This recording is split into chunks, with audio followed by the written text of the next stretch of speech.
What is up, everybody? Welcome into More Important Issues. If you do not give a damn about the whole state of Alabama, this is a podcast for you. It's Bama week. Caleb, how you feeling? You feeling good? Well, I need to clarify. It is more than just Bama week. It is Bama hate week. Bama hate week, yeah. So Bama despise. Is despise a better word than hate? I don't know.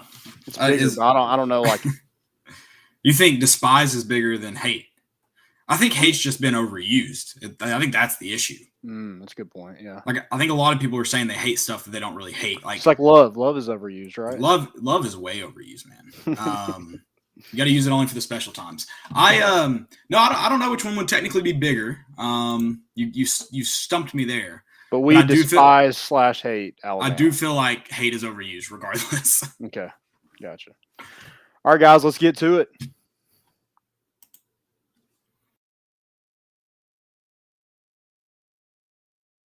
Balls are back. Yeah, they had us the first half, I'm not gonna lie. Oh, could be Wayne! I think I got my swagger back. Oh! I love it, baby! Them orange britches. Something about them orange britches. Tennessee wins! By Tennessee to one Jennings. Jennings makes the catch. Ball hit high in the air into right field. Going back is Sayre.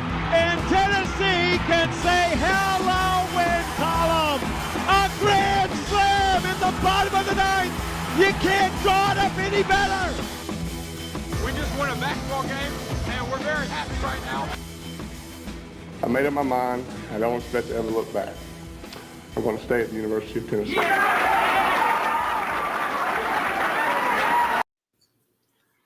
Reddit did to do, and welcome into More Important Issues. It is Thursday, October 21st. Landon's already kind of kicked off this Bama hate week episode, introduced the rival, and, you know, in the sense of like maybe new school rivalry, yeah, this isn't a rivalry anymore. You know, it's not been competitive for a while, but it's a rivalry still. The fans are partly what makes it a rivalry, and the hate is still there very much. Sorry, I'm trying to get charger plugged up before I die on us again tonight. I bought a new charger, by the way. If you're coming from last episode, I'd use my phone, left my laptop charger in Knoxville, but yeah, you threw it on the field. Yeah, did you guys miss that one? I did see someone was selling. What was it? I think someone was selling yellow golf balls, or they were like promoting them. The golf courses around here were getting there. You know, okay, nice. Marketing tactic. There you go. Supply and demand. I know. This week's like been coming off a really bad hangover. Kind of still feels like it's Monday, Sunday. You're never going to forget about like the Oklahoma game. We still don't forget about it. Same kind of environment, tough loss at the end. Didn't get quite as rowdy there, but feels like I'm still coming off that loss a little bit. Like it took until like Monday when we recorded the podcast, like, oh, it's Bama week, by the way. Yeah, I think it's going to take some time to really get over that loss, just the way everything went down. I got to move on. Short memory, right? You have to somehow have it. Yeah, yeah. I think a lot of people put a lot of like talk into the hangover for winning football team. Like a lot of people thought A&M might have a slower week. Not that they'd lose to Missouri, but you have that big win hangover, and that wasn't the case. I think there's a lot to that, but I also think there's a lot to a bad hangover loss, where you feel like, especially in when it happens the way Tennessee happened, like, you know, you felt like, yeah, you might not have made all the plays, but you made enough plays that you could have been winning that game and literally had it ripped from you. So like those hangovers are just as tough, I think. And now you're playing one of the best teams in the country. This is not that I ever thought Tennessee would have a chance, but I feel like all of that has really pumped the brakes on me even thinking Tennessee has much. And then you add in the injuries. I mean, there's a lot to it. This is going to be an incredibly tough game to win. Yeah, 25-point underdog. That's a lot of points. Some of your best players are in jeopardy of not playing. I would like to say that was an expert analysis by me, by the way. A very tough game to win. Yeah, very tough. Are you calling out a media member? Oh, I'm not. Did that sound like? Oh no, I wasn't. I was just that was like just his favorite adjective. So that was like the classic like in-game announcer. Like, this is a really key fourth down. There's like 1 second left. You're down by 2. you're like, yeah, this is a key fourth down. You're right. Yeah, it's like when coaches are always talking about an opposing team and they always call them a really good football team. Oh yeah, like Nick Saban. We have so much respect for Tennessee. Yeah, like it's the guys in the building don't. Maybe it's not. I mean, the fans definitely don't. Right. I don't know. Yeah, very very much coach speak there. Right. Yeah, and so Tennessee's got some players that might be out due to injury: Hendon Hooker, Tyon Evans, Cooper Mays, Cade Mays. When you look at those four guys, they are those are probably four of your most important guys that you need on that offense at all times. And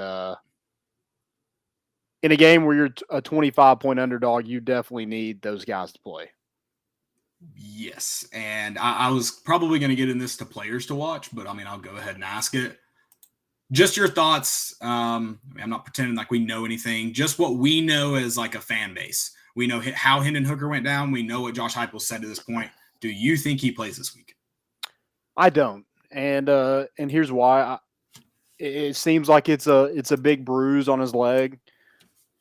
But so you don't believe it's anything major though? I don't. Okay. But I do think it is a bruise, and it did.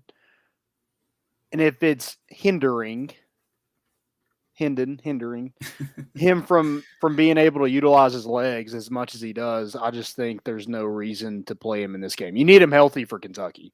That's a winnable game.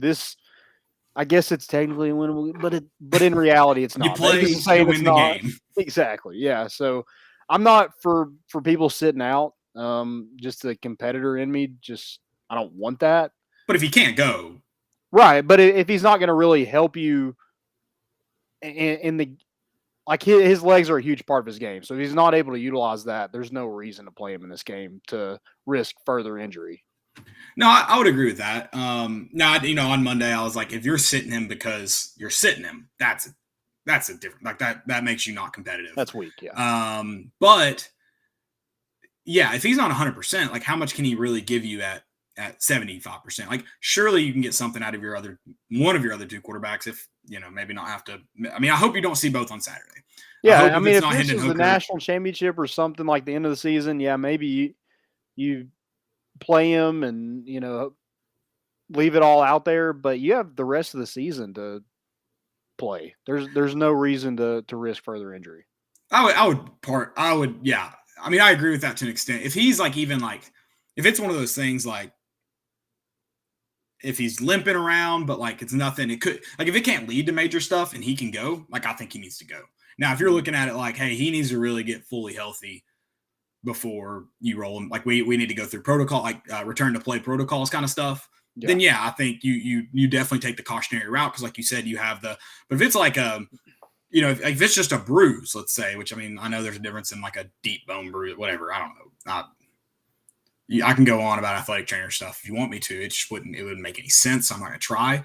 But I mean, I know so if it could lead to other injuries, then yeah, I think you definitely, kind of back off that and reevaluate and go with another guy. But I think if it's something that you can play with, maybe at 90%, but it's not going to, risk, which I guess risk injury could always lead to further injury.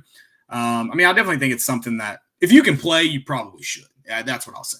If it's something though that you're going to hurt the team, like you said, if you can't use your legs, right. What really, I mean, if you're Harrison Bailey and you had a leg bruise, like, who cares?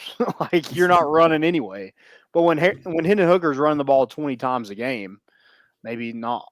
Maybe you shouldn't run him 20 times a game anyway. But if he is running that much, God, no. I mean, Lane Kiffin, that's kind of what you get because Matt Corral's questionable because you ran him 30 times. And a lot of those are designed quarterback runs. Yeah, I just saw an article I haven't read it yet. It was right as we were getting started about how Lane Kiffin has the fix to the defensive injury problem. I haven't read it yet, so you just take that title for what it is. Kind of talking about injury, Richard Pickle asked, so they're not playing. All those guys were, except for they talked about K'Ron Calvert today. Besides him, everyone's like in the mix, technically, I guess. As of what Heupel's saying is what I should say. Yeah. And Richard, thanks for getting in here, getting in the chat. If y'all have any questions, feel free to hop in here. We'd love to answer those questions. I don't think we have any on Twitter as of now. But if you got them, get them to us. We'll be happy to answer those. He also said, another Heisman quarterback candidate that we got to play. Yeah. Thankfully, probably not as dynamic. I've used that word a lot this year. Probably not quite as dynamic as Matt Corral. Just that you talked about this, I think, a little bit on Monday. He uses his feet. He does a good job moving around in the pocket, but he's not going to just get flushed out of the pocket and then make a bigger play than the original. Like he's not going to run 30 times. Yeah, he's not. I don't know. He's not an improviser, I guess, is what you might label him. Yeah, he's looking downfield to make a big throw. He's not looking to run. Which is going to ask more of your secondary, though, in the sense that you are going to have to, even when he gets out of the pocket, you're not looking. You're still man on man. You're still finding the guy in your zone or whatever it may be, right, because that ball could still get out of his hands. Whereas Matt Corral, once he got out of the pocket, it was pretty sure that he was running most of the time. Obviously, hey, what about when he didn't have a clean pocket, though? That's the dumbest thing I've ever heard. Yeah, he's great when he has a clean pocket. Isn't every quarterback? Also, define a clean pocket in that sense? Yeah, I mean, if you don't have if you're not good in a clean pocket, I mean, are you even a quarterback in college football? Or maybe college football. I wouldn't go there. I've seen some bad. I've seen some bad quarterbacks. Power 5. You shouldn't be. You should. Okay, fair. We watched him last year. I was about to say, we watched him the last 3 years, 4 years, however long it's been. If the other two QBs get hurt, we'll see who the third guy they take on the road this week is. I imagine even if Hendon Hooker dresses, you're going to have to you're going to want to be 3 deep at least. Yeah, I mean, if Joe Milton is the quarterback in this game, just don't do anything stupid. Yeah. Out of bounds Joe. He went from overthrow Joe to out of bounds Joe. Right. MJ, I'm trying to read this off. It's for some reason not popping up here on our screen. MJS, whatever, Vol. Sorry, can't read your full name. I'm blind. So I have these glasses. They truly don't help. I'm not going to tell you guys who my eye doctor is. No bad pub. Said, who's QB, Bailey or Milton? I got to think it's Milton right now. I mean, assuming Hendon Hooker doesn't go. Use your starter. It's got to be Milton. I mean, he's the one that went in the game when Hendon went down, so I assume it's going to be Joe Milton. Unless that last play just pissed Josh Heupel off so bad that he benched Joe Milton, which I feel like the overthrows were frustrating, but at least in the sense of the overthrows, like you were making the right play, you just didn't necessarily execute it correctly. Mm-hmm. The out of bounds one is just bad football. It's terrible. It's just bad football. So yeah, maybe that is the final straw because in the sense, maybe it is. I don't know. I'd be shocked if I would be very shocked that if Hendon Hooker can go, Harrison. I guess I should say I'd be shocked if Harrison Bailey starts on Saturday. I'd be a little shocked if he played. Yeah, barring injury. I mean, right. So, yeah, it's not going to look good. I'm interested to see what that line looks like if Hendon Hooker does not go. Yeah. I guess if we start seeing it shifting, maybe Vegas has some inside knowledge. Maybe we should. If it starts going up even more. If it starts going down, though, what are you thinking? I don't know. Hendon Hooker's practiced quite a bit this week. So, okay. I don't know what that means as far as is he going, but I think it looked like he probably wasn't going to play after that Ole Miss game. And then at practice, it seems like he's a little bit more. I don't know if we lost me or lost Landon. Lose Landon? Maybe. You back in here? I can see you. Hear you? I can hear you. Perfect. I'll say this. That injury did not look great to me. Obviously, that's just like literally watching them evaluate him and get off the field. I'll like some of the, we'll say, fire. If Hooker's ready to play on Saturday, he rolls out there and Heupel's willing to start him. I'll respect it, even if he doesn't make it a full game. You got to be a competitor. The rest of the country, even Vol fans, would be dumb to not write this one off, in my opinion. But like you said, don't you kind of always have a chance? Yeah, I mean, didn't Lane Kiffin go in there and they should have beat Bama? Should have. I mean, A&M knocked him off with I don't think he was a walk-on, but third-string quarterback. Yeah, and like I kind of have the recipe to beat Bama. If you look at that Texas A&M game, I'm all ears. Number one, we got a list. Yeah, number one, like a one-hitter. They got after Bryce Young. They sacked him like 6 times. Tennessee has the most tackles for a loss in the country, correct? They do, yeah. Jeremy Banks leads the team in 4.5 sacks. Thanks, boys. They won the turnover battle. I think it was only by 1, but they still won the turnover battle. They also did not give up a single sack to Alabama, and this is where it's going to be hard for Tennessee. Tennessee is worse in the conference in protecting their quarterback. I think they've given up 25 sacks. I think the second is Mississippi State, and it's 17. Like, it's bad. They've given up 11 in the past 2 games. So it's going to be a tough task when you don't have Cooper Mays, when you don't have Cade Mays. And you've only really played one good defense, too, to this point. Correct. Yeah, Alabama's a much better defense than you've faced so far this season. I think they're second in the conference only to Georgia, which Georgia's the best defense in the country, and it's not even close, in yards per game and rush defense. So where's the game? Where's the game won? In the trenches. I mean, it's SEC football. Something's never changed, no matter what style of offense or how fast you're going or how you Texas A&M. And there's not a lot of teams that say they can beat Bama on both sides of the ball up front, but they did in that game somehow, some way. So Rodney Garner, Ellerby, that's on you guys. I mean, yeah, you talk about depth, and I think someone asked, Richard asked, how bad is the defense beat up? Thankfully, the defense isn't I mean, obviously they're much better thin anyways. Yeah. But they're not too beat up from, I guess, starting point this year. Right. So, I mean, I guess when you look at it in that sense, like, I could see Tennessee giving Bryce Young some trouble. How many times they bring him down?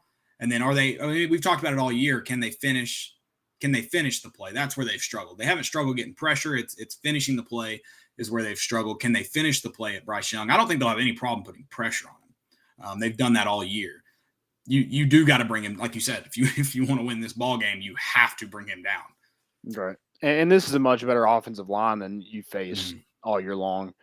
And it is Bryce Young. Bryce Young isn't a Connor Bazelak. He can move out of the pocket, like you said, but he's looking to more throw it downfield rather than tuck it and run. Or dump it off to Brian Robinson. I feel like I could be a pretty good quarterback if I had him to dump it off to all the time. Right, yeah. He's going to have 65 dump downs, 100%. But, yeah, it's going to be a big game for that defense.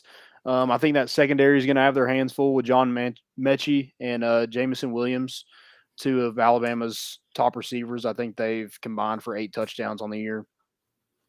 But Tennessee was able to get a turnover from Matt Corral. They said it couldn't be done. Should have had to. Should have to. They made it happen. And, I think they're going to have to force some bad throws from Bryce Young. Is that from pressure? Is that from just good coverage? I think they're going to have to cover downfield, obviously, do their job. But also, they got to make plays on the ball. Definitely. And the good thing about this when you're looking at this defense against the Bama team, I guess good and bad. You're playing really, really talented wide receivers where Ole Miss was missing 2 starters, I think, at receiver. The only time you really did get beat downfield by them was a double move. And you mentioned it. It's tough. Like, receiver made a good route, ran a good route, and got behind Alontae Taylor. But otherwise, I mean, the defense is still doing a good job of not really allowing many passes downfield, or at least behind them. Right. So they're doing a good job of keeping things in front of them, giving themselves a chance to make a play, even if the receiver catches it. So I do think, I think I would be shocked. I want to take Bama to cover because I know the rule. But I mean, I think Tennessee's defense this might be a game that you're talking Tennessee's defense, kind of like last week, keeps them in it, or keeps the score low is, I guess, probably the best way to say that. Keep the score low. If the offense can just score some points, it's just going to be tough. I think another key to that too is Tennessee's got to sustain drives. If they're going like they were in that late in that football game last week, where they're going fast, but it's 3 and out, I think it probably could get ugly. fairly quickly on Tennessee if they're not able to sustain drives and keep that defense off the field for a little bit. Yeah, that would be nice to.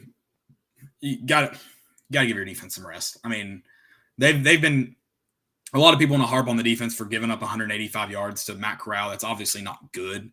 That game would have probably been a lot, even closer if you don't do that. But the bottom line is the defense did put the offense in a position to win the ball game. And Matt Corral didn't run pretty much at all in the fourth quarter.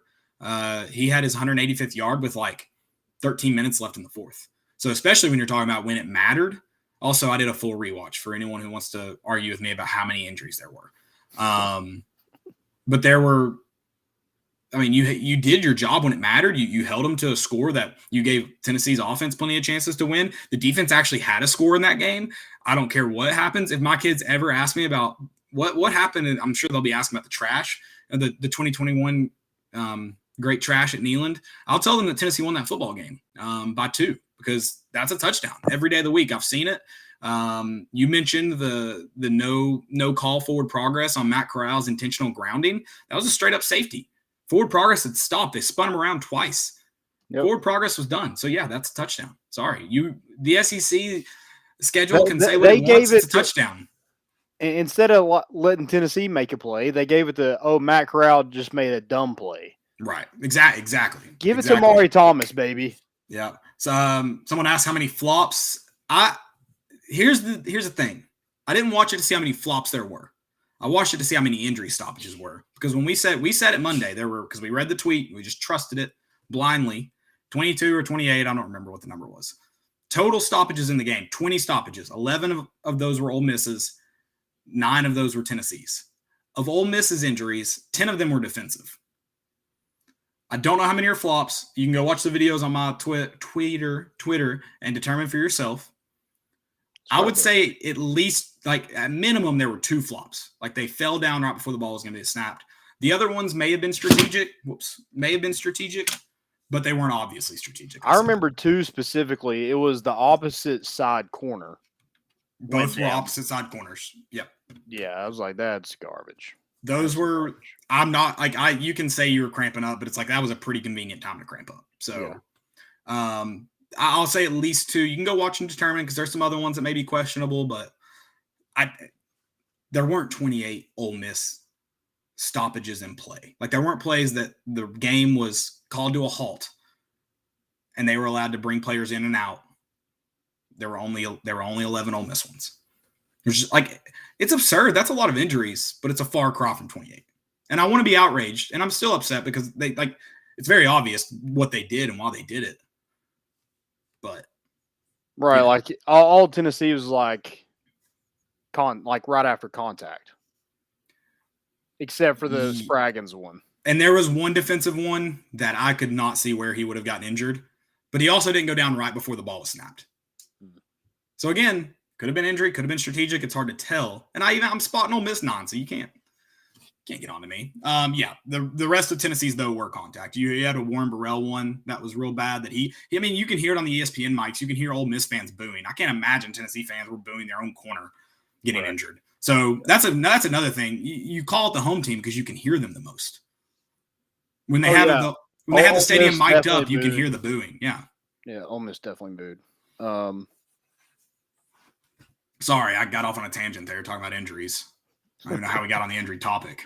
I think somebody asked a question, didn't they? Someone did ask a question about it started before then. I invited that question in. Oh, it was because I rewatched the game like an idiot. Oh, yeah, that's right. Also, shout out to Vol Freak, I think, on YouTube. I love that he posts the games. I'm pretty sure that's how we got to do the 98 rewatch was Vol Freak, too. I think it was somebody else. Was it somebody else? Okay. Either way, thank you to Vol Freak and then whoever else, if there is someone else. So. Yeah, I don't remember. I feel like it was I remember a guy's name. Like it wasn't Ball Freak. It was something. Gotcha. But yeah, throw the slant. You know who that middle linebacker is, baby. Doesn't this feel like a game where we've just talked to the largest amount of trash? He's not been good against the slant at Alabama either. Right. Doesn't this just feel like the game he gets a pick 6 on a slant? Dude, if he gets a pick, you make sure you put it right in his freaking face mask. It just feels like I was thinking about that the other day because I saw some people tweeting about it, and I was like, this just feels like it's gonna happen. Like it would just be the most Tennessee thing ever for Henry To'oTo'o to take a slant to the house this week. Oh, you know why he didn't end up back at Tennessee, right? Well, Heupel can't recruit. Yeah, exactly. Yeah. Which, to be fair, he would have had to. Yeah, we're quoting somebody. Hold on, stupid. To be fair, he did have to go out and recruit him. Most new head coaches don't have to, get on a plane and go back to the current player's home to recruit him. They usually get to talk to him on campus because that's what usually happens in a coaching change. Yeah, so, you usually get and he wasn't back he never stepped foot back on campus. I don't know how they moved his stuff out. Yeah, they just sent some random person to go clean out his dorm. I wonder if they found the McDonald's bags or not. Oh, I'm sure there's tons of them. Like, you eat so much Mickey D's. What is going on? We're not bluffing. You're a Division I athlete. I'm not bluffing is my new favorite saying. It also is like the classic I'm bluffing. Yeah, exactly. I spend like an entire poker game when I play with my brothers, like saying I'm not bluffing, so I can finally on like a card I'm bluffing on, say it and mean it. Or a card I'm not bluffing on, I can say it and mean it. I set it up. It's a whole thing. Mm-hmm. So, yeah. Throw the slant. I mean, I think it's like at the airport. I don't have any drugs, sir. That sounds like we should search you because you probably have drugs. Right. I'm glad you're not flying in the next week. Like if you had said this last week, TSA would have found you. I got searched. Patted down? Like you got the full thing? Yeah, I got patted down. Yeah. That's awesome. How'd that go? I was like, I don't have. They're like, sir, is everything out of your pockets? Yeah. Did they like take you to a separate area though? They like pulled me aside and like patted me down. Oh, you didn't get the full thing then. No, I didn't get the strip search. See, I was about to ask you. It always looks so awkward. Like it looks like the TSA people make it awkward. They're like, you're gonna have to come with me now. Like they look like they're arresting people, and the people are like, and they're like, a lot of people are like, why are you scared to get searched? I'm like, they make it terrifying. They make it weird. I'm like, you just patted down my butt, my nuts, and then that's hot. Now you want to take me in another room? It's kind of weird. Maybe Neyland should adopt that. No more golf balls in the stadium that way. Or mustard bottles. Or phone chargers. Was there a phone charger thrown? Okay. Your computer charger. Laptop charger. Your computer charger. I was very confused. Throwback to this episode. I mean, that wasn't even a big callback. Do people really not understand that there's mustard in the stadium? Or was that a joke? I couldn't tell. I don't know. I will say this. I noticed when I sat with you at the Tech game, they did have like the big, like Sam's Club ones near you. Yeah, so I think that's in the. Is it in the old side of the stadium? It's yes, it is. Actually, it is the old side because I know like where I've worked. When I've done some of the games, we had mustard and ketchup and relish bottles. Gotcha. I don't know if it's like I don't know. Went and like jacked one of them. I get, and like my question is, did they take it back to their seat? Like I'm gonna need more than just this, or were they like, I need something to throw? Ooh, I know the perfect thing. That's they just ran back real quick and got it, and then came out of the tunnel and chucked it. That's pretty cool though. Oh, I mean the content that the mustard alone brought was amazing. Amazing. Oh, yeah. Like that's what I said. French's should cover that fine. They got plenty of publicity for it. Plenty of publicity. I mean, I don't like mustard, but like that's pretty cool. I only buy French's from now on. Oh, are you gonna go buy mustard now? Even though you don't like it? Well, like my wife likes mustard, so we have mustard. We do have French's. I had it on the last episode. You did have it on the last episode. That was a great pool. I think mine's Kroger brand, so I left it in the fridge. Garbage. Yeah. No, it definitely is. My girlfriend doesn't let me buy brand names. God. You know the fight to get Dr. Pibb instead of whatever the crap Kroger's making? That's a fight. Dr. Pibb? Pibb? I was going to say Dr. Pepper, and then I was about to say she tries to make me buy Mr. Pibb, but no, not even that. She tries to get me to buy like the Kroger brand. Like Dr. Thunder? I don't even think Kroger has that good of stuff. That's gross. Oh, definitely. We need to talk about that in a minute. I did a bad thing. Remind me, trash, when we get into stupidity. we can talk about it then. But I did something bad. Yeah, I did something bad. Who are some players that you have circled to watch? Is there a guy that might get some more playing time this week due to injury that you're like, let's see if he's like, because for the guys for anybody that gets to play this week, not just the guys that don't get much, but there's going to be some second stringer, maybe even beyond that haven't seen the field much at all this year that you get to kind of put up or shut up because you're playing one of the best teams in the country this week. Is there a guy that you have circled? Yeah, I mean, I think Kamal Haddon got some look last week. Warren Burrell went down, Alontae Taylor went down, so he got in the game and did pretty well. I mean, they didn't really test him a whole lot, but I thought he looked pretty good in his limited opportunities. So maybe that's a guy that you see more of down the road. I'd like to see Brandon Turnage get more opportunities because he was kind of in there due to injury, and he ended up being SEC Defensive Player of the Week. So definitely want to see more of those two guys. But players to watch for me, I think it has to be Byron Young. I think he has to be a force wreaking havoc in the backfield, making Bryce Young really uncomfortable. Because I think that's just going to help Tennessee stay in this ball game if Byron Young is – it seems like he's getting better and better each week. I need him to put it all together for a whole 60 minutes this game. Yeah, I'd agree with that one. And another guy that's circled, you mentioned kind of been playing due to injury, is actually he went down. Amari Thomas, is he good? I haven't heard anything about. So okay. I'm guessing he may have played. He may have played in that game again because his injury was fairly early in the game. But I mean, he's played really good ball. Obviously, Tennessee's run defense, we probably haven't talked about it enough. It's gonna be a test. I mean, I guess just because he doesn't, I don't know, why is Brian Robinson Jr. not been talked about a ton this year? Like, is it just people don't care about Alabama running backs anymore? It's just, I guess it's not like a huge name. Is that why? Like, Najee Harris is gone.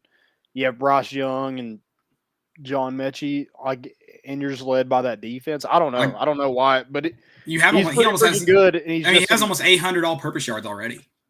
Yeah, he's just another really good back. Maybe it's just the norm now. Like no one. Yeah, you need someone better than Derrick Henry to essentially. Like you're someone like his level. Yeah. But I mean, he's not a slouch, obviously. So Tennessee's interior line, especially. I mean, the entire defensive line. But I'm going to stick with the defensive line here. I mean, I think Amari Thomas. Tennessee's interior line's done a good job of getting pressure on the quarterback, helping the ends out. You need a big game. I mean, you need a big game from the whole interior line, but I think look for Amari Thomas to have another kind of keep building on what you mentioned, like Byron Young. He's kind of been getting better. He didn't start the year necessarily. He wasn't not the same reason as Byron Young, but I think he's been getting better. The 2 games he's played or had significant playing time. I think look for a big game from him. Just feels like he's coming on. Hopefully you see it against Alabama. Yeah, and Amari Thomas, you mentioned him. He was the highest rated defensive player this past week by on Tennessee's team by Pro Football Focus. So I didn't notice that. He had a monster game. Definitely his best of his short career so far at Tennessee. My next guy to watch is Theo Jackson. Yes. You mentioned Brian Robinson. You're going to need that star position to really show out this game. You got good receivers. You got good tight ends you're facing.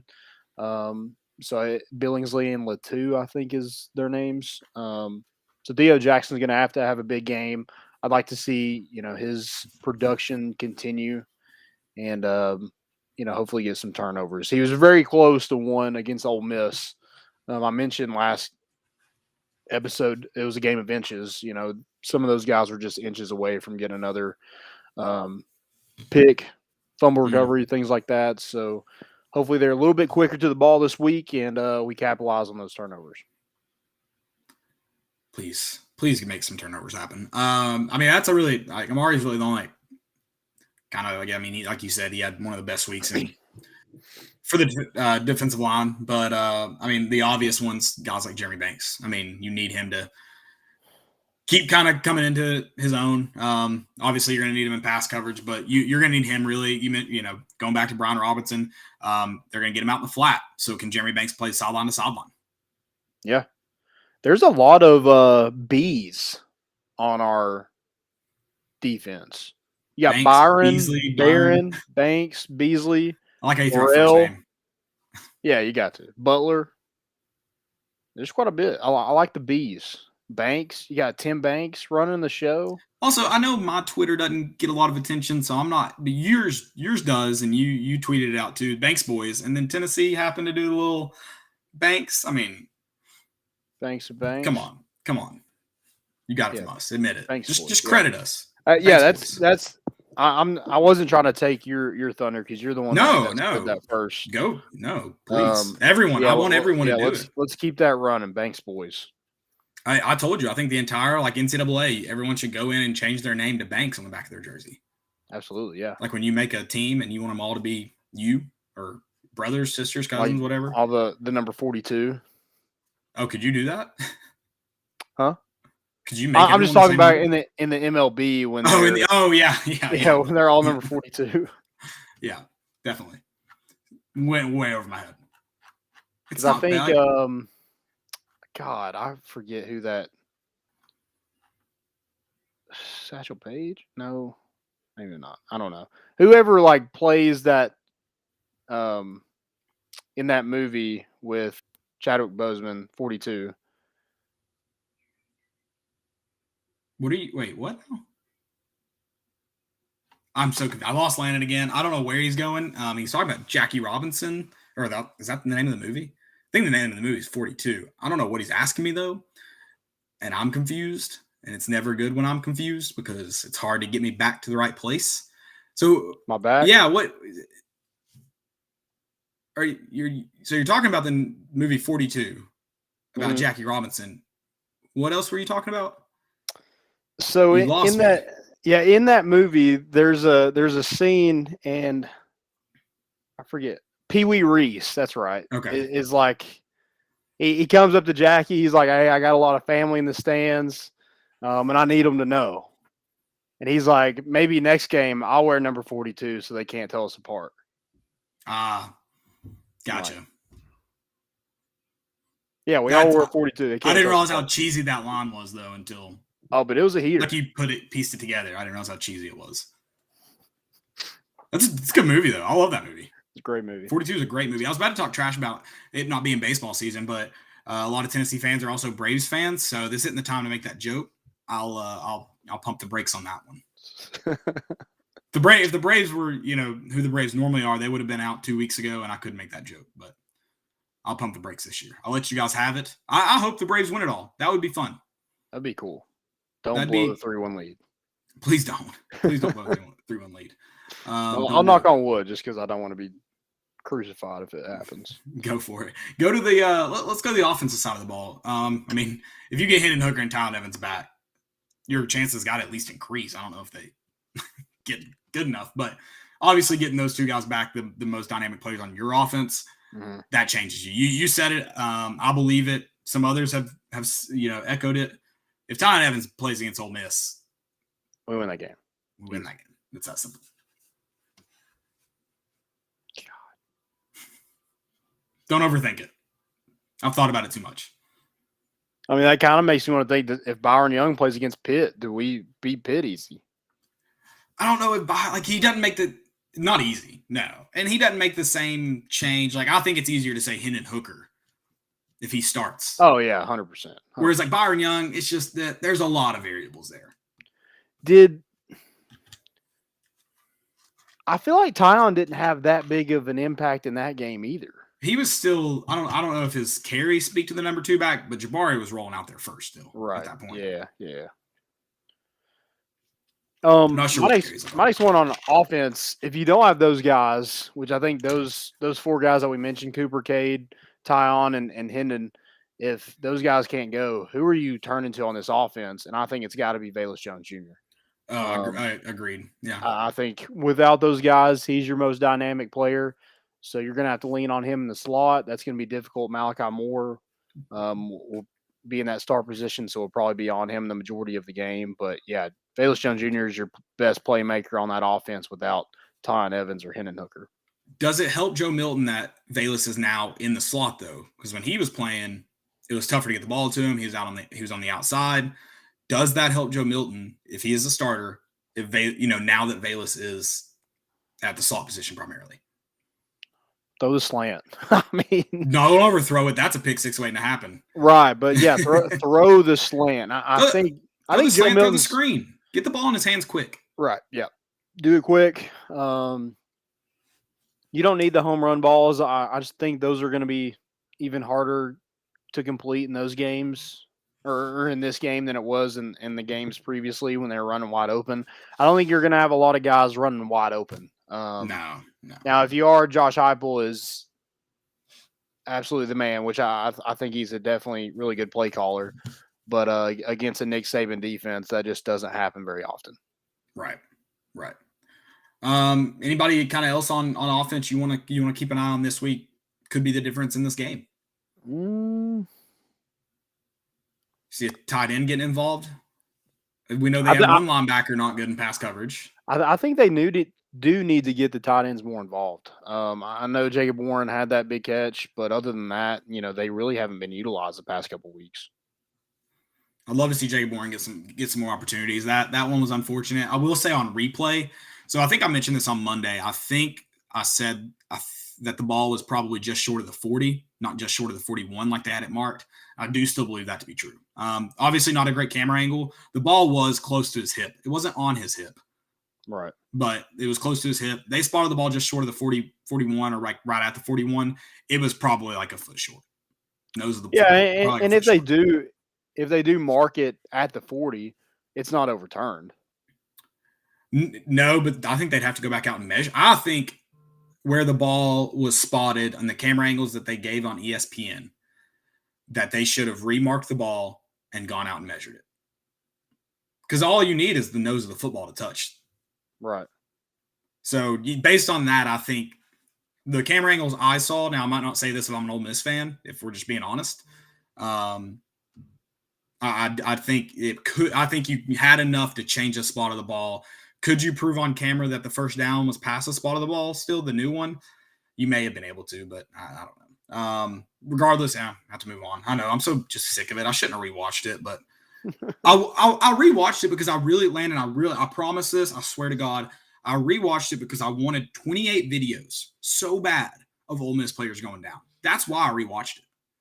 I wanted to do that. That would have been fun. Ugh. Yeah, but I didn't get that. And now I'm really mad I rewatched it. You did it to yourself. I did. I wanted to tweet. I wanted to have 28 tweets about Lane Kiffin being a scumbag he is. How he should have gotten hit with the golf ball. But I wonder why it felt like so much more. I think it's emotion. I really, because there's so many things when I go back and rewatch either if it's highlights or I end up rewatching the full game because I do that sometimes on Sundays. Or it's just because like every big play we'd get, they would do it. Yeah, there were the two that they went down on were both first downs. Yeah. And so I think it's very emotional. I think too there's a lot of ones that maybe looked worse in real time. Again, because you're emotional and you get out of it. And because like I said, they could have still been strategically being injured, whether it happened right after the play or not. Right. Or right before the play or not. So, yeah, I think it just felt like a lot more. And 11 injuries, 10 defensive injuries. That's a lot of injuries. That's one per drive. Oh, something else now. We didn't give a score prediction. I'm not doing it. Nope. It's into the streak's over. I don't care. I'm not doing it. It just number one, what I really hate about it is when I give score predictions, I'm kind of like I think it's the competitive person in me. I'm rooting for it. So, like, when I had the Missouri game a lot closer, I was like, this isn't even fun. Yeah, that's true. Because I didn't give one out on the show, but, I did it with my brothers. We do it every week typically, but I'm not doing it right now. I'm just going to make it through the season, and I'll reevaluate. How about that? Okay. We'll do that. Yeah. Well, I'll do this score prediction. How much money do you think Jeremy Pruitt gets? I think he gets money. I wouldn't give him a dime. I don't think he gets anything after that. Good. I hope he doesn't. It's just I feel like the Tennessee in me, just like I know how like we pay everybody. It seems right. That makes me think he'll get something, but dude, I wouldn't pay him crap. But the public perception, if you pay him now, doesn't it kind of look like you might be hiding something? Like you're like, all right, we'll meet your demands. Oh yeah, you shut 100%. Up. Okay, that's kind of how I feel. Yeah, you can't pay him now. So that's why I'm saying I don't know if he gets a dime if it goes to he court, does win the court case. Yeah, he might get some, like, they might settle. But the thing is, I think no. I don't think they can settle in court. I don't think they can, even in court. I mean, because it would still be, hey, we're paying you to not put all this out there. Like, we're paying it to not go to court. You would settle before you went to court. So I think, no matter what happens October 29th, if anything happens, I don't think he gets paid. The only way he gets paid is if the court rules in his favor and he gets his $12 million. So I think it's all or nothing. I mean, does he, like, it's crazy to me because I'm like, you look like an even bigger moron now. Like, you already cheated. You got caught cheating. You got fired for it.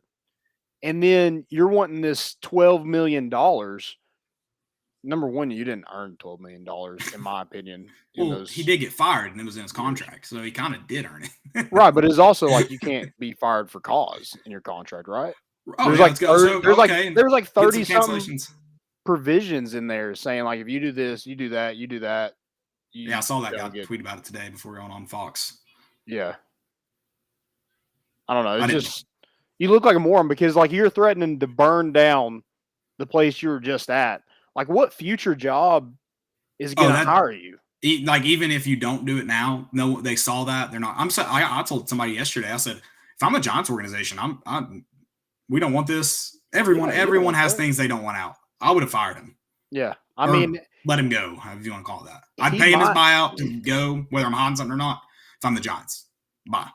We're not doing that here. And to throw out Rick Barnes and even Philip Fulmer, I'm just like, how? Throw out Philip Fulmer. I'm for it. He should not gotten a dime in this buyout. Oh, I agree. But Philip Fulmer kind of, I mean, he said he clapped back. Yeah, he's like, he messed up. Yeah, like he got fired for it. He cheated. He got fired for it. He definitely clapped back. You mentioned throwing out Rick Barnes. That's pretty bold. You mean to read? I want to read the quote from Rick Barnes because that was Well, and before you do that, I mean, Rick's just been doing it a long time. Like, whether he cheats or not, I don't know for a fact, but I know he's been coaching for 25 years, 30 years, and he's not had a questionable NCAA past. Right. So that's just an interesting name to throw out, whether it's people in his program or not. I mean, it's just that seems interesting. Yeah, and the fact that Rick Barnes is like, yeah, they can come by anytime. Yeah. I mean, I don't think Lane Kiffin's saying, hey, you can come by anytime. But yeah, Barnes, this is kind of what he said back to after Jeremy Pruitt's lawyer, who was at Michael Lyons, said, mentioned him in the documents. He said, I'm really disappointed that Jeremy would throw people's names around that he knows did nothing but support him the entire time he was here and make these unsustained claims. Unsubstantiated claims. Sorry. He told ESPN, I would invite the NCAA to come in any day of the week and investigate our program. I have too much respect for our players, our school, and our administration for somebody to ever think we were not doing things right here and make such ridiculous statements. Jeremy is not here because of the decisions he made and the way he led his program. Here's what I know. Our university has done everything it possibly can in working with the NCAA to clean up the mess he left behind and bring this to closure. Mess. Yeah. It's a mess. Again, and another thing, too, if you admit all that, aren't you admitting? I feel like the only thing, maybe, I don't know all the legal jargon, so I don't know how it plays out in court, but I mean, like, common sense, which I know isn't always the case in law, common sense tells me you're still admitting that you did it. You're just also admitting other people did it. Yeah, like, what are you trying to prove? Yeah, I feel like you're just saying, I wasn't the only one. Yeah, you're just trying to bring everybody down with you. So you're like, what I got fired for, I did. Yeah, sure, but these people also did it. So I just don't, I don't really again, I mean, the legal community doesn't always make the most, like, common sense. I'm sure there's something somewhere that he could still get paid. Surely his lawyer isn't that dumb. I mean, surely. So I guess there's something to it, but it just doesn't really make much sense to me. I'll say that. Yeah, it seems like Jeremy Pruitt should have went to those Bible studies at Black Horse on Sunday afternoons with Rick Barnes. Go with the deacon? Yep. Yeah, I agree. I mean, screw that guy, dude. He sucks. He is just the worst. I thought we I didn't think we'd ever despise. I didn't use hate. Despise somebody as much as we did Butch Jones, but Jeremy Pruitt continues to just be just an awful person. Yeah, that wasn't. I mean, I guess in the defense of everyone's like, wouldn't you want to get paid? It's like I would want to get paid, but I'd also think I'd be smart enough to be like, I can't get paid, so I'm just gonna get out. Yeah, and the fact that he wants it all is like 12.6 million is like, dude, you're not getting 12.6. Well, he forgot that the cost of living is much, much more expensive in New York, so he's got to figure out a way to rent that New Jersey beach house a little bit longer. The defensive analyst doesn't. No, is that what he is in New York? He's an analyst, like a senior defensive analyst. Yeah. Senior. That. Wow. Yeah, there you go. Wow, good for him. Good for him. That's good to hear.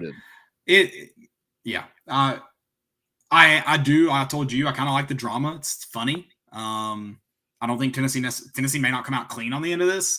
I'm not bluffing thing. I was just like, yep, we're not giving him a time. He's bluffing. And the NCAA is going to be like, Rick Barnes, really? I do. The NCAA will find. He's at Tennessee though. Now you got to remember that they might find something. They'll dig up some crap on him. We'll get the death penalty probably, but just the basketball program.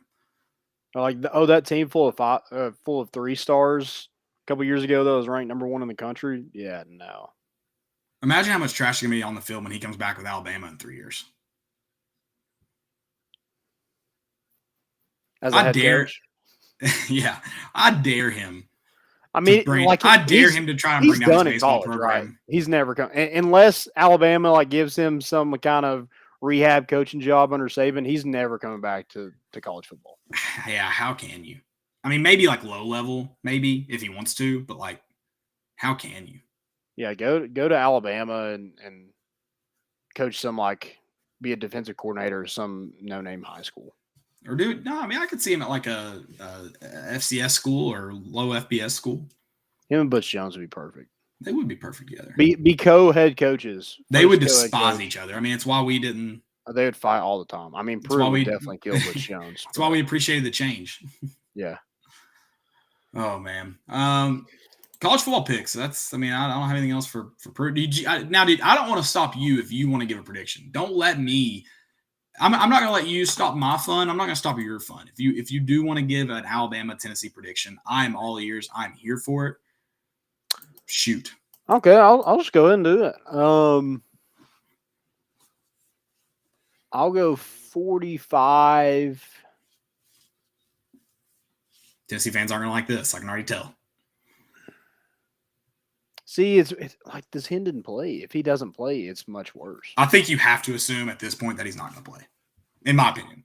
45-21.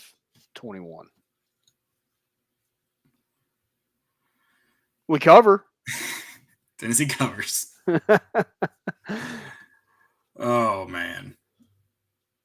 Yeah, I mean, I just don't have, I hate that, but I don't have any faith in Joe Milton like that. I'm sorry. He's not giving me any reason to have any faith that he's going to go out and compete with Alabama. Yeah, I would agree with that. I mean, and I don't necessarily disagree. think they just destroy our defense. I think we get a bunch of 3 and outs, overthrows and not being able to run the football. And I'll be disappointed if our defense gives up 45 after last week. I'll say that. But I think it's because of where the offense is putting us. No, I understand that. Yeah, I get you. Yeah, because that's another thing to remember is 7 points of that game were given up from the 7-yard line after a special teams turnover. Mm-hmm. So that's important to remember. Yep. I agree. 45-21. Landon said it. That's your first one, so you can lock Tennessee to cover. Landon's calling it a lock. Don't let him say otherwise. He called it a lock. It's a lock. He said if Hendon Hooker starts, you take Tennessee money line. If you're just getting in here, that's what Landon said. Absolutely not. Get those bets ready. I'm going to run through the bank. I don't know if you have any picks for Friday night. I'll run through these games real quick. If you got them, stop me. Middle Tennessee and UConn, that will be a barn burner, I'm sure. Memphis and UCF. I do want to stop there, actually. I don't have a lock. Do you have a pick there? This just feels like a game Memphis loses. Yeah, I think Memphis was +1 at one point, and now they're -1.5. Yeah, they are. UCF money line, hit it. Gus Malzahn. I'm It's gonna in go the bounce house. It is in the bounce house. I'll go UCF. Yeah, I'm probably not touching that game, but yeah, I'll probably. Okay. All right. Go I don't want to make you do something you don't want to do now. I'm no peer pressure. Colorado State, Utah State, Washington, and Arizona. I really don't like any of the Friday night slate, which is unfortunate. We've talked about some Friday night parlays on here. I may throw a 2-team, maybe 3-team parlay. I don't feel comfortable in all 4. I can tell you that right now. Tell you that. No. Yeah. No, the only comfortable one MTS. What's the MTSU Washington it's money 15. line parlay? It's okay. Money line parlay. Money? Yeah. Oh God. It's probably like -300. Yeah, I'm sure. I did do a parlay tonight. I did SMU San Jose State money line parlay. That's a good one. It's probably not a lot, right? San Jose State was favored big. San Jose State was -4.5 last night when I got it. No. I'm not thinking. Okay. SMU is probably heavily favored. Yeah. I think they were 14-point favorites. So I think it was -120 was the odds with those two. Okay. Gotcha. I should have done that. That was a good parlay. Good call, Landon. That's why people come here. Dude, a little late, but it's why people come here. Last night was hard. Last night was tough. Yes, it was. I don't want to talk about it. I'm not going to let you have this one against the Mullets. I will not let you mullet slander on this podcast. See, I'm kind of over it. I just need to heal. I just need to talk a lot of crap, and I'm good now. I'm partially okay with that, but I will not allow mullet slander. I can't do that. So that's why I came back. That's why I clapped back. It was just so it just felt like it was the whole time it was going to hit. No, the over was going to hit. UCF was going to cover, or not UCF. Coastal was going to cover. And then the fourth quarter just went all to crap. Yeah, I was watching up until about halftime, and then it was on the TV, but I was going to bed. At halftime, I was like, oh, this is in hand. The over's in hand. We're good. They scored 3 points in the fourth quarter. No, not a good day. The final 3 points. Not a good day. We can run through these slated games. I'll just kind of give some of my I don't really have many favorites this week. I do have Northwestern covering 23.5. That's just a lot of points for Michigan to win by, in my opinion. Maybe that's wrong of me. Maybe I'm still kind of buying that Michigan's not good. I'll ride that wave out. But I've got Northwestern covering 24 points. I've got that. Okay. I have one lock this week. One lock. I like that. Keeping it low. Not spreading the wallet too big. It's Wake Forest -3 over Army. Yes. Wait. You like Wake Forest? Oh, okay. Yeah. Okay. That's my one lock. I don't like any of these other lines. Okay. I kind of like Kansas State, but I don't love it. I'm just not a big over/under kind of guy. I don't like to bet those. Well, I hate to bet the under. Sometimes I have to, but I hate it. Yeah, I'm just not a big fan of. I want to pick a team.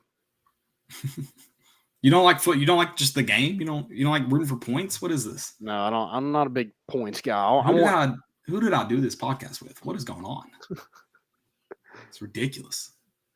We always cheer for the points. I just don't trust. I don't know. I just don't trust it enough. Okay. I'm with you. I think I'm going to take NC State -3.5. We can call it a lock. I don't know how much I truly like it, but we can call it a lock. And you like Oregon. And I like Oregon. Shout out to Dylan Cole, man versus line. I think it was his lock. Don't quote me on that. He's the one that brought that to my attention. I like Oregon. Money on. I can't believe they're underdogs. Shocking. Is it Shocking. In the Rose Bowl? It is in Pasadena. But hey, it ain't 40 degrees.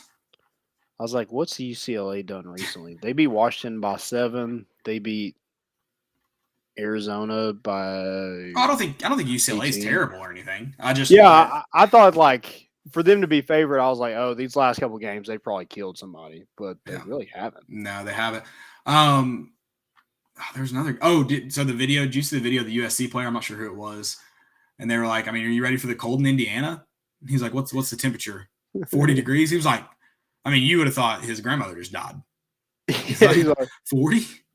I think that's a low, too. They gave him the low. They're getting his body prepared. Yeah.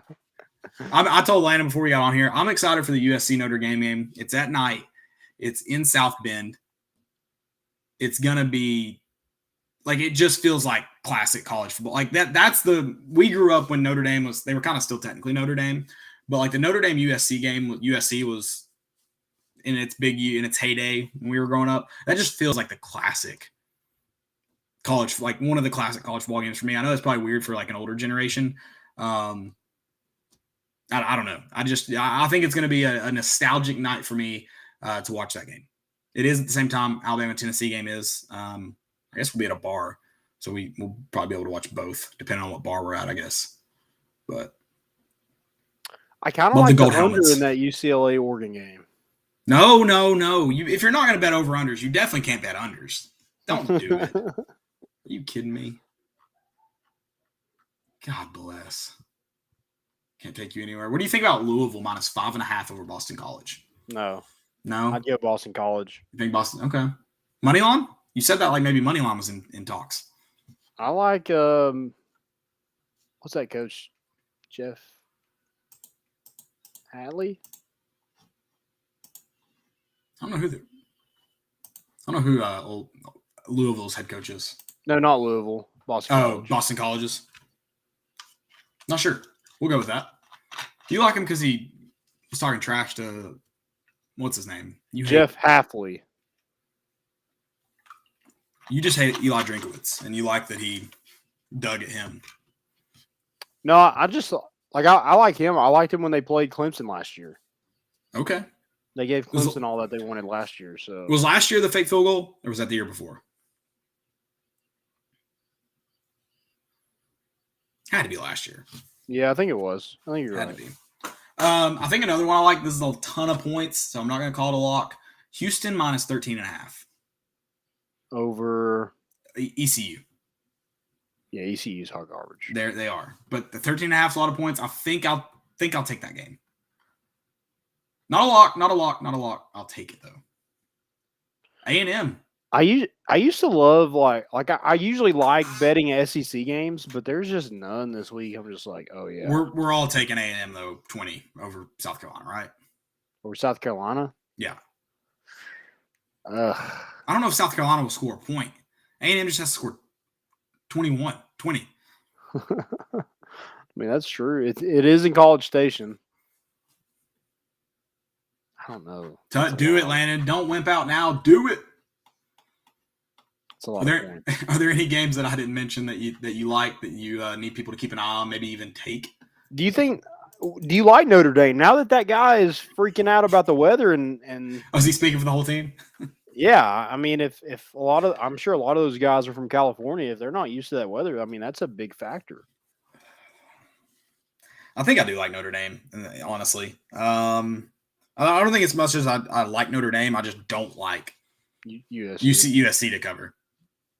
What about San Diego State, Brady Hoke, all caps, Air Force? Is he the head coach of San Diego State? Yeah. Is he? They're 6-0. I knew he was there. I didn't know he was the head coach. Yeah, they're terrible. You want them to cover against Air Force? Oh, no. No, San Diego State's good. Oh, shoot. They're 6-0. They're ranked 22nd in the country. Maybe we should. People aren't giving enough credit. They always want to go with the Greg Schiano line. Should Tennessee have hired Brady Hoke? You gotta wonder. You gotta wonder. I mean, that man wanted. Hey, credit to Brady Hoke. That man wanted the job. We always want a guy who wants to be here. That man knew what it took. But Jawan Jennings would never finish his career here. He wouldn't have. I'd rather have Jawan Jennings than Brady Hoke any day. That's a fair point. Fair point. Oh, it is 9-7 at the end of the half. Charlotte and Florida Atlantic. Oh, gross. That is very gross. Very gross. All SEC basketball teams. Dude, what a crock of shit. How is Kennedy Chandler not on there? How is John Fulkerson not on there? I mean, yes, that too, but how is Kennedy Chandler? I mean, my thing is, how does Kentucky – they got 2 transfers. I think one's from West Virginia, one's from somewhere else, some small school. And they're on the all SEC like second team. Kentucky has 4 players in those 2 teams. 4. Yeah, I mean it's baffling to say the least. I mean he was the number 1 point guard coming out of high school. He's gonna be a starter. I don't get it. Whatever. I don't care to get it, honestly. Yeah, I mean hey, don't pick us, right? Don't pick us. Don't pick us. I'm ready for basketball season. 8 days away.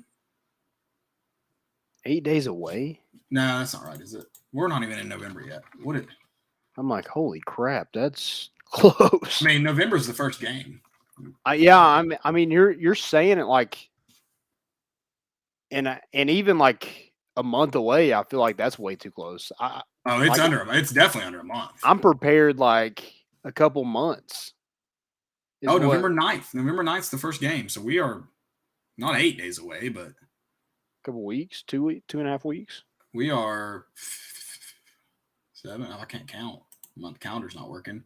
7, 14, 18 days away. Is that right? So it's here. I mean, it's basketball. They're practicing. That's crazy. It's basketball season.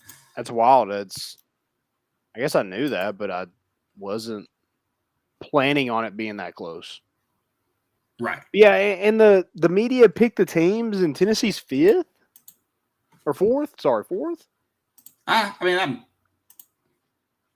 So you're saying finish 4th? You think? I mean, they definitely could finish higher than that. I don't know if that's an unfair. It's not 13th. Yeah, I mean, I just know like they're always going to pick Kentucky every single year to win it. Whatever, they usually don't. But I mean, it's crazy. Alabama and Arkansas are right ahead of Tennessee, and not saying that they shouldn't be. It's just wild to think Alabama and Arkansas are good basketball programs. Fair. Maybe it's wild to think that Tennessee's a good basketball program. Also fair. Because I mean, what, like 5 years ago, all 3 of those teams were not in good positions. Not great. Yeah. No, that's both of those fair points. Yeah, I don't think 4th's insane, but it is. I mean, so the media picked them 4th. You're telling me not a single player on the 4th ranked team, according to your own rankings, isn't on a single All SEC team? And I think Georgia is last, and I think they got 1 on it. And yeah, so that's interesting. And then I mean, Scottie Pippen Jr. being the SEC Player of the Year. What has he shown to be the SEC Player of the Year up to this point? Yeah, I mean, he's good, no doubt. But, like, would he be that good on any of those top 5 teams in the SEC? Well, he's putting up 23 points per game because he's literally the only person that can dribble basketball on Vanderbilt's team. Well, I was about to say this. I mean, how many players in every league at every level, like they're really, really good, but they're not on good teams, so they don't get picked as the MVP? Mm-hmm. That's just part of it. If you're not on one of the best teams, you're not, like, you shouldn't be. Even if you could be that good on another, like on Kentucky's team, that's just part of it. Like, if your team's not winning, you're not the best. You're not the best player. I'm not saying your team has to win it all, but if they're not winning, you're not the best player. Yeah, it's like the guy who beat Johnny Majors in the Heisman race. He won one football game. Like, their team won 1 football game. Yeah, it doesn't matter. Like, could you be a really, really good player? Football player, basketball player, whatever, baseball player? Probably. Like, you probably would be good on it, but it's just part of it. If you don't play on a good team, right, you're not the best player in the league. It's that simple. 100%. It's that simple. So, whatever. I mean, it's unfair. Like, it sucks that Alabama's won so many freaking Heismans in the last couple of years, but it's easy to do it when you're on the best team. Yep. You're winning ball games. You stand out. You're you're checking the right column. Right. So. It's hard to go against it. You're like, oh, he shouldn't have won. Oh, why not? He's the best player on the best team. Yeah. So yeah, that's just a dumb pick. So whatever. I don't know. Anything else for all SEC teams? I hope none of it works out. Not a single one's right. Yeah. It'd be awesome. I hate the media. Oh, do we have any questions? I haven't seen any others. I've tried to hit them all. I know I haven't. Pop up in the chat. But apparently the Braves were up 2-0. That was a while ago. That was 45 minutes ago almost. We did have Dakota said, caught this week's show on a long drive today. More important issues. Caleb Mitchell and Landon Arabia had a couple of one-liners that about put me in the ditch. Great stuff as always, guys.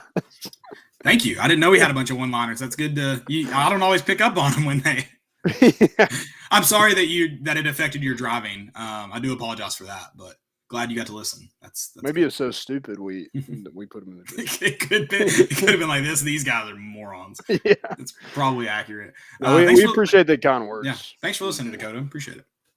Always. Did get to see a couple people that Lana mentioned on Monday. Did get to see a couple people at the tailgate. Yeah, I got to meet them. That was really cool. One of our contributors, Dylan, stopped by. We got to meet him for the first time in the age of social media. I feel like I meet everyone on social media. Mm-hmm. Yeah, it's weird. So it's nice. I kind of met my wife on social media, which is kind of weird. It's true, you did. Yeah, you were kind of ahead of the game there. Not necessarily like the internet date. I mean, it wasn't internet dating, but that's been a thing. But I slid in the DMs before it was cool to slide in the DMs. Yeah, you were like on the early end of DM sliding for sure. Yeah, even though like I couldn't slide in her DMs because they didn't exist. So I went on an old picture on Instagram. Got them digits, boy. It's kind of creepy that you went to an old. Can we? Yeah, should have just done it on a current. I was embarrassed. Okay, that's fair. And that. Hey, the fact that you've been married for 4 years. Have y'all been married for 4 years now?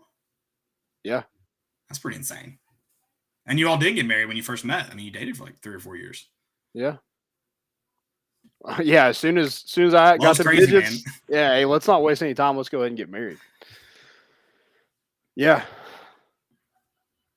Sliding them DMs, it works. It doesn't.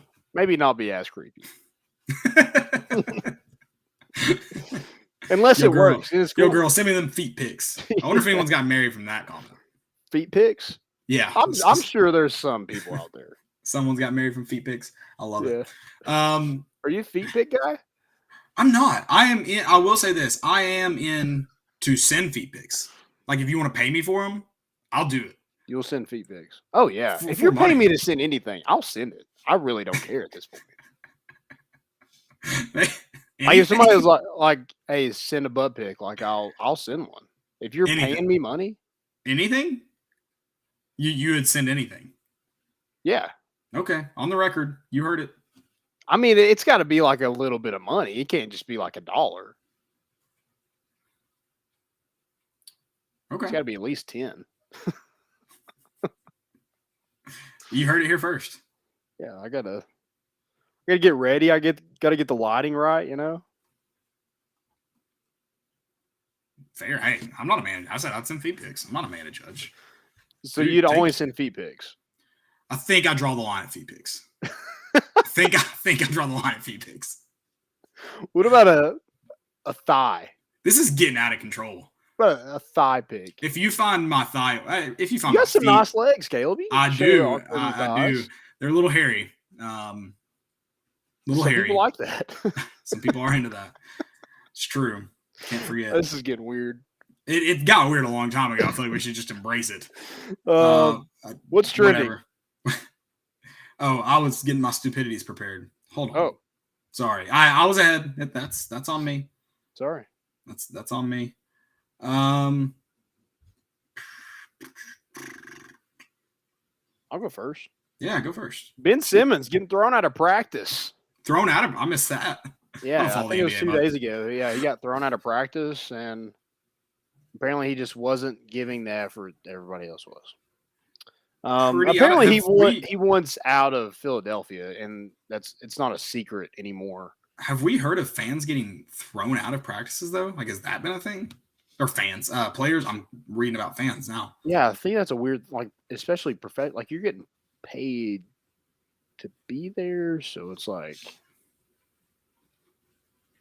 I don't know. Maybe it's just a Doc Rivers thing. Doc Rivers does seem like the kind of coach that would throw somebody out of practice. Right, yeah. So that's fair. Yeah, apparently like the owner of the 76ers is like, I'm not letting him go for just anything.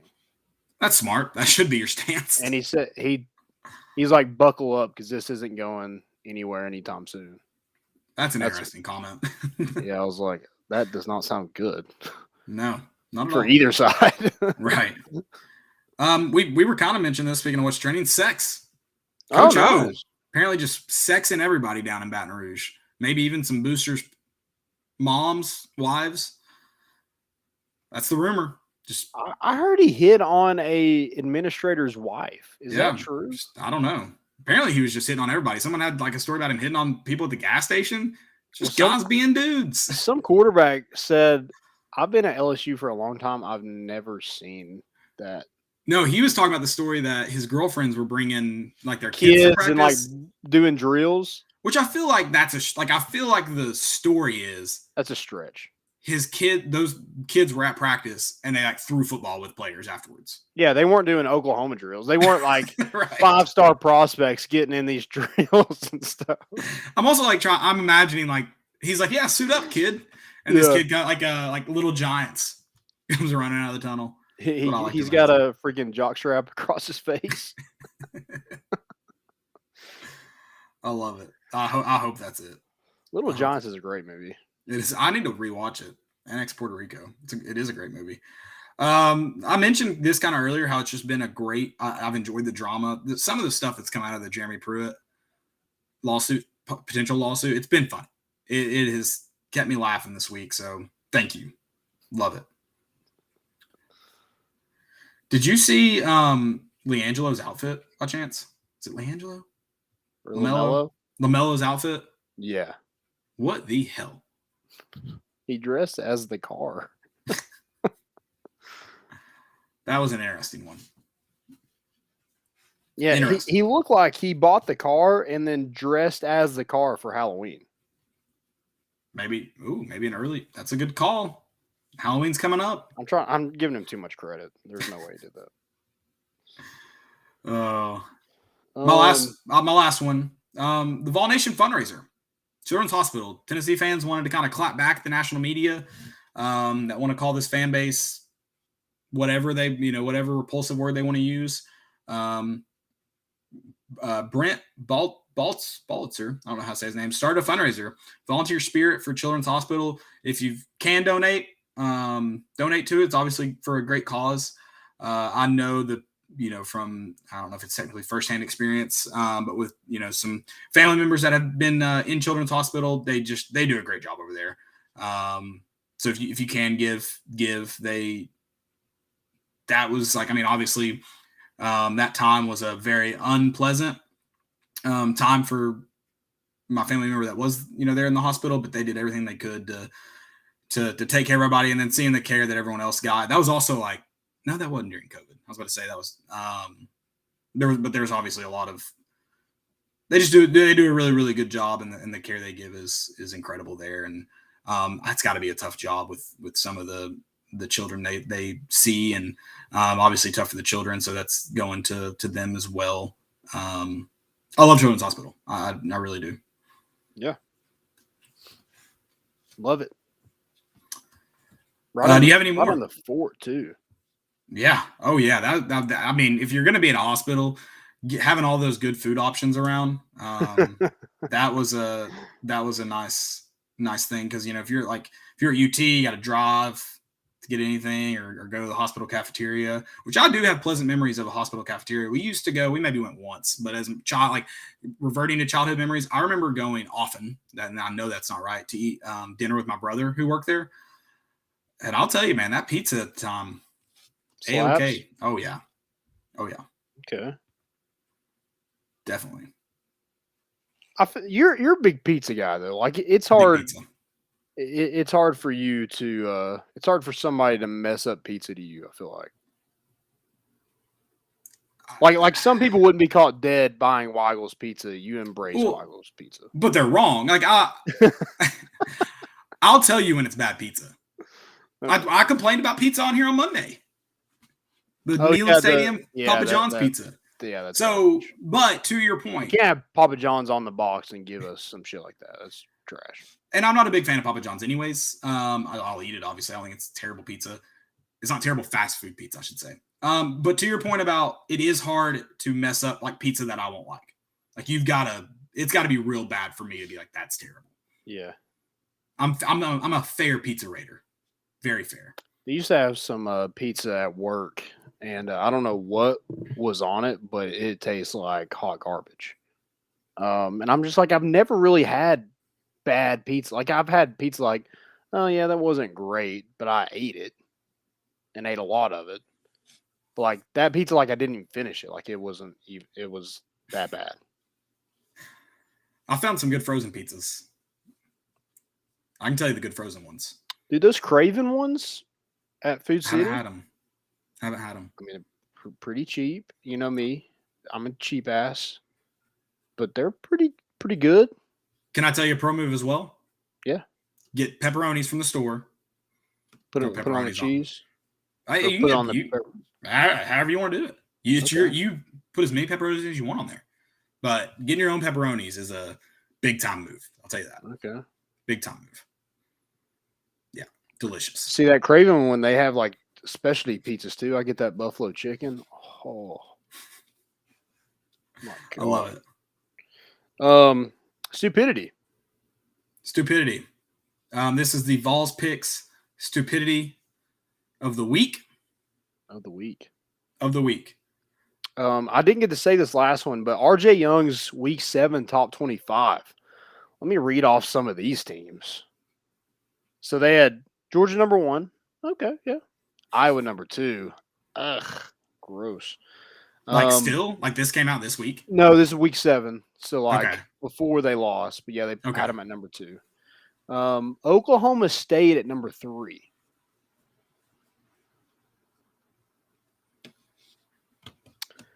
Cincinnati at number 4. Kentucky at number 5. They had Kentucky over Oklahoma. They had Alabama at number 11 after they lost to Texas A&M. What the hell? They had Alabama behind Coastal Carolina. I mean, this guy gets paid to do this. So who is this? RJ Young.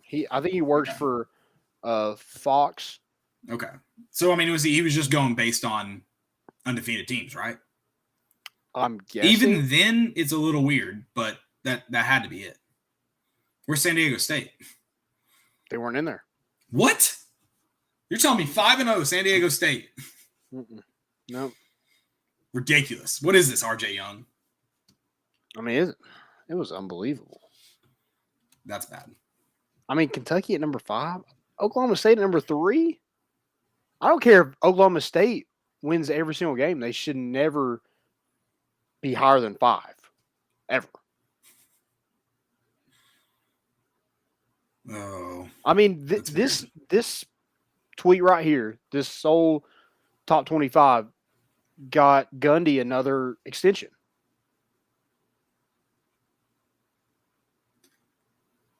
Yeah, probably. I mean, if another team called, they're like, hey, what do you think about letting him go? $1 million raise. Yeah. $1 billion. $1 billion. My one and only, I'm gonna give one from a man I don't even know if he's ever made it for me. Clay Travis.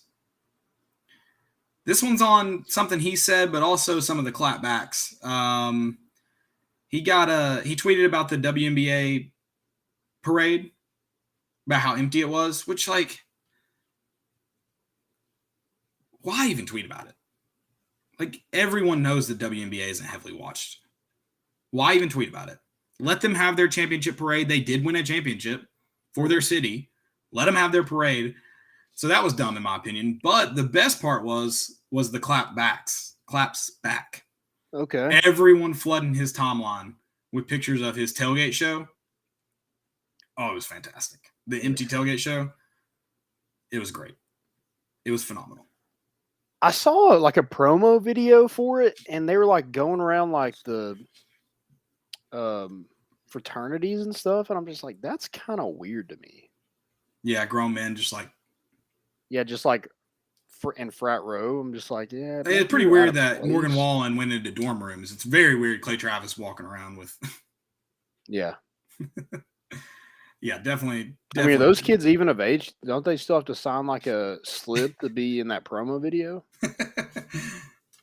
Yeah, that was. I haven't seen that promo video. I'll have to go and watch. But just weird to like go out, like just to, I don't know, very strange, very. You do you. It's weird. Very certain energy there. So yeah, you can't tweet about the WNBA and not have anybody at your tailgate party. So. Well, you can't tweet about it. I just don't think that was a bad clap back. But it's like, why even tweet about it? Why even why are you so caught up in it that you feel the need to even tweet about it? That's what I'm also, what are you having to drink your tailgate? I mean, or eat or anything? I mean, we have how many people do you think were at ours on Saturday? I have no idea. I mean, total there were a lot that came in and out. Like 60, 70? Probably that came in and out. Yeah, I would guess. I have no idea, but all I know is we had good food. I feel bad for not cooking the burgers, but people didn't seem like they wanted to eat. So if you did, I thought about it later. It was kind of weird. I feel like I do that anyway. Like I eat when like the food first gets there, and then I just forget about it. Right. And shout out to Keaton for bringing the pizza. That was a big hit. And I should have just cooked the burgers, and if people wanted them, you eat them. If not, we throw them out. Thank you for feeding my family though, for not eating. But if you wanted to eat and you're waiting on the burgers, I apologize. Next time, be like, Caleb, cook the effing burgers, and I'll do it. I did make some, so that's fair. But if you wanted more, I apologize. I did have a lot of food. It was a great time. I can't wait for the Georgia game. Hopefully, it's just not a nooner. It's my only. Yeah. Please, like 4:00's fine. 3:30 is fine. Just not noon. Not a nooner. Okay, where are we at now? That's all I got. That's it. Oh my! I feel like we got way more to get to, but whatever. I mean, that's what can you do about it? Tennessee is set to head to Tuscaloosa this Saturday. God, I just slung my phone in the floor. It's good for it. Are you feeling okay about it? Like, or no? Sorry. Would you feel a lot better if Tennessee was healthy? Better, sure, good. Would you have optimism? Probably not. I mean, it's a game like, yeah, you should lose. So why not go out and just ball? Who cares? Like, oh yeah, you definitely can just go out there and play, but who cares? You're probably just limited in what you do. I don't know. I don't feel great about it. Yeah, I mean, it's hard to feel great when you've lost 14 in a row to Alabama, but we'll see what happens in Tuscaloosa, and then hopefully Tennessee will get healthy as they head into the bye week, and then Kentucky the week after that. We'll be back on Sunday talking about recapping the Bama game. And I don't know where we'll be on Saturday to watch the game. We haven't decided on that. We'll be somewhere. Where's everybody? Tweet at me and tell me you're watching the game. I want to. Yeah, we might stop by. Yeah, that's what we'll do. All right, guys. Thanks for listening. We're bringing the boat in, and we out.